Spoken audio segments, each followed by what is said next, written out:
శ్రీ గురుభ్యో నమః. 4 రోజుల పాటు విస్తరించినటువంటి పెద్ద పండగ అయిన సంక్రాంతిలో 3వ నాడు కనుము అనే పేరుతో పిలుస్తారు. దీనికి ఎంతటి ప్రశస్తి అంటే సామెతలు ఉన్నాయి కనుము గురించి. కనుము నాడు కాకైనా కదలదని, కనుము నాడు మినుము తినాలని, కనుము నాడు కాకైనా మునుగుతుందని అబ్బో కనుము గురించి చెప్తారు. ఎవ్వరూ ఆనాడు ఇంట్లో నుంచి అడుగు తీసి అడుగు బయటకు పెట్టరు. ఎందుకు అంటే దానికి చాలా కారణాలే చెప్తారు. ఒకటి ఏమిటంటే సంవత్సరం అంతా చాలా అలిసిపోయి పంటలు ఇంటికి తేవడానికి సహాయపడినటువంటి పశువులని కాచినటువంటి పశువుల కాపర్లని, రైతులని, వీళ్ళందరినీ సన్మానించే రోజు. వీళ్ళందరినీ గౌరవించుకుంటే ఇంట్లోంచి బయటకు వెళ్ళాలంటే బండి ఎవరు కడతారండి? పూర్వకాలంలో బళ్ళ మీదే కదా ప్రయాణం. అది కారణమని చెప్పుకుంటారు. అది కాదండి, కాకి అని వాడాం కదా, పితృదేవతలకి సంబంధించినటువంటి రోజు. అందువల్ల పితృకార్యం చేసినటువంటి వారు ఊరు కదలరు, అందువల్ల కనుము నాడు ఇల్లు కదలకూడదు అని చెప్పే పద్ధతి ఉంది. అయితే కొంతమంది అంటే కొన్ని సంప్రదాయాలను అనుసరించి కొన్ని కుటుంబాలు, కొన్ని వంశాల వారు సంక్రాంతి నాడు పితృదేవతలకి తర్పణాలు ఇస్తే చాలామంది కనుము నాడు పితృదేవతలకి తర్పణాలు ఇస్తారు. ఎవరైతే పితృదేవతలకి మాంసాహారం పెట్టే అలవాటు ఉన్న కుటుంబాలు ఉన్నాయో వాళ్ళు తప్పనిసరిగా కనుము నాడు పితృదేవతలను ఆరాధిస్తారు. పెద్దల పండగ అంటారు. ఈనాడు మాంసాహారులందరూ మాంసాహారం కూడా తింటారండి ప్రత్యేకంగా.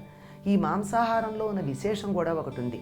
ఏమిటి అంటే ఈ కనుముని పశువుల పండగ అంటాం. పశువుల పండగ అంటే మన భారతీయ సంప్రదాయంలో మానవులందరూ సమానమని మాత్రమే కాదండి, జంతువులు, పక్షులు, పశువులు, సర్వజీవులు, ఇంకా గట్టిగా చెప్పాలంటే సృష్టిలో ఉన్న ప్రతి అణువు సమానమే. కనుక పండగ మనం చేసుకుంటే సరిపోయిందా? జంతువులకు వద్దు. అందుకని ఆనాడు పశువులన్నింటినీ చక్కగా కడిగి కొమ్ములకి పసుపు కుంకాలు రాచి ఇంకా కొంతమంది రంగులు కూడా వేసేస్తారు. వాటికి మెడల్లో దండలు వేసి ఇంకా బట్టలు కప్పేటటువంటి వాళ్ళు కూడా ఉన్నారు. వాటికి పోటీలు పెడతారు. పల్లెల్లో పశువులకు పోటీలు ఉంటాయి. అంటే ఎడ్ల పందాలు ఇవన్నీ, అంటే బళ్ళు కట్టి పందాలు చేయడం, పొట్టేళ్ల పందాలు ఇవన్నీ.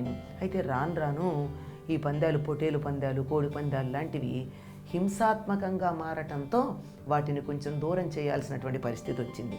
అయితే ఇక్కడ గమనించాల్సిన విషయం ఏమిటంటే ఓడిపోయిన వాళ్ళని సన్మానించే పద్ధతి ఒకటి ఉంది పందాల్లో. పొట్టేలు కానీ కోడి కానీ ఏది ఓడిపోయిందో దాన్ని వండుకుని అందరూ తింటారు. అంటే దాన్ని కూడా గౌరవించటం అండి. సృష్టిలో దేన్ని అగౌరవపరచం. ప్రతి దాని పట్ల ఒక గౌరవం, ఒక మర్యాద, ఒక మన్నన. ఆనాడు పాలేళ్ళు ఎవరూ పనులు చేయరు. పైగా యజమానులు వాళ్ళకి తలంటి పోయాలి, అంటే తలంటి పోసుకునే ఏర్పాట్లు చేయాలి, కొత్త బట్టలు ఇవ్వాలి, పిండి వంటలు చేసి పెట్టాలి. సాయంకాలం మీ ఇళ్లల్లో మీరు తినమని పంపిస్తారు. ఎందుకని?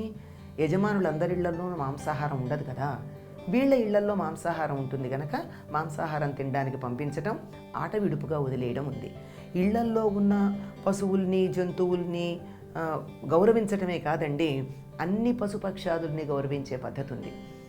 ఈ కనుము నాడు ఇంట్లో ఉండినటువంటి ఆహారాన్ని చిన్న చిన్న పిడచలు చేసి బయట పశుపక్షాదులన్నిటికీ పెట్టడం ఉంది. అసలు ధనుర్మాసం ప్రారంభమైనప్పటి నుంచి పొలానికి వెళ్ళి వచ్చినప్పుడల్లా రైతు కాస్త చేత్తో కుచ్చులాగా కంకులు తెచ్చి వాటన్నిటిని అందమైనటువంటి కుచ్చులాగా కట్టి ఇంటి ముందు వేలాడగడుతూ ఉంటారు. పిచ్చుకలు వచ్చి తినిపెడుతూ ఉంటాయి. అంటే తమ పొలాల్లో తమ పంటలు పాడు చేయకుండా తమ ఇంటి దగ్గర తమతో పాటుగా తినమని పక్షులకి గౌరవం ఇచ్చినటువంటి రోజులు. అందువల్లే ఆ రోజుల్లో, అంటే మొన్నటి దాకా కూడా పక్షులు పంటలని పాడు చేసేవి కాదు. ఎప్పుడైతే వాటికి ఇలా మనం ఇంటి దగ్గర పెట్టడం మానేశామో పొలాల్లో పడి వాటన్నిటినీ నాశనం చేయడం అన్నది కనపడుతూ ఉంటుంది. చెట్లని, పుట్టల్ని, పశువుల్ని, పక్షుల్ని సమంగా చూసేటటువంటి ఒక గొప్ప సంస్కృతి ప్రతి పండగలోనూ కూడా మన వాళ్ళు చాలా జాగ్రత్తగా అమర్చి ఉంచారు. తమిళ ప్రాంతానికి వెళ్ళినట్టయితే ఇది ఒక చాలా విశేషంగా కూడా ఉంటుంది. ఎందుకంటే తమిళ, తెలుగు సంస్కృతులు ఒకప్పుడు చాలా జంటగా కలిసి ఉన్నాయి కనుక దాన్ని ప్రస్తావించుకోవాలి. మాట్టు పొంగల్ అంటారు కనుముని వాళ్ళు అని. ఇంటి ఆడపడుచులు వచ్చి పొద్దున్నే చాలా పెద్ద గిన్నెలతో వంటలు చేసి పెద్ద పెద్ద ఆకులు తీసుకుని వెళ్ళి ఊరి చివర ఉన్నటువంటి చెరువు గట్టును కానీ కాలవ గట్టును కానీ ఇంతంత ముద్దలు చేసి ఆకుల్లో పెట్టి పశువులు పక్షులు తినేదాకా ఉండి అప్పుడు ఇంటికి వచ్చి స్నానం చేస్తారు. ఇంటికి వచ్చి స్నానం చేశారంటేనే ఇదేదో పితృకార్యం అని మనం అర్థం చేసుకోవాలి. తమ క్షేమం కోరి ఆడపడుచులు ఈ పని చేశారు కనుక అన్నదమ్ముల వారికి చీరసారెలు ఇచ్చి సన్మానించే పద్ధతి ఉంది. అంటే ఈ మొత్తంలో కూడా ఇటు సామాజికం, కౌటుంబికం, వ్యక్తిగతం ఇన్ని రకాలైనటువంటి మంచి సంస్కారాలు నేర్పడం అన్నది ఈ పండగల్లో మనకు కనపడుతూ ఉంటుంది. కొన్ని ప్రాంతాలు అంటే ముఖ్యంగా తెలంగాణ ప్రాంతంలో పతంగులు ఎగరేసే అలవాటు ఉంది. గాలిపటాలు అంటారు. పతంగ్ అన్నటువంటి పదానికి గాలిపటం అనే అర్థంతో పాటుగా సూర్యుడు అనే అర్థం ఉంది. అంటే సూర్య సంచారానికి సంబంధించినటువంటి పండగ కనుక పతంగుల్ని ఎగరవేయడం. అంతేకాదండి, దీనికి ఒకరు చెప్పినటువంటి వ్యాఖ్యానం ఉంది. కాలగర్భంలో కలిసిపోయింది కానీ ఒకప్పుడు ఈ పతంగులు ఎగరేయడం అన్నది పితృదేవతలకి మార్గం చూపించటం అని చెప్పారు. మరి ఇందులో వాస్తవం ఎంతో కానీ వినడానికి మాత్రం సొంపుగానే మనకి అన్వయంతో ఉన్నట్టే కనపడుతూ ఉంది.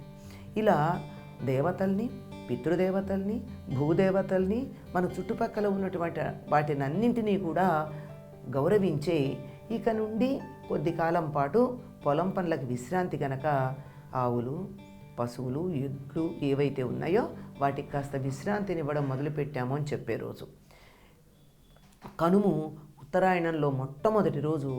ఉత్తరాయణం పవిత్రమైనటువంటిది, పుణ్యకాలం గనక ఈ మొదటి రోజుని విశ్రాంతిగా మనసు నిర్మలంగా ఉండేటట్టు గడుపుకోవడం ఉంటుంది. ఈ మర్నాటిని ముక్కనుము అంటారు.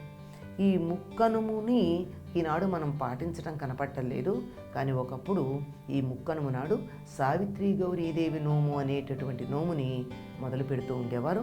ఇది 16 రోజుల పాటు 16 సంవత్సరాలు చేసే ఒక సామూహికమైన నోము. గ్రామంలో ఐకమత్యాన్ని పెంపొందించేటటువంటి నోము. అది ఈనాడు మనం ప్రత్యేకంగా లేదు కనుక ఒక మాట దాని గురించి చెప్పుకుని ముందుకి వెళ్ళిపోవడం జరుగుతూ ఉంది. స్వస్తి.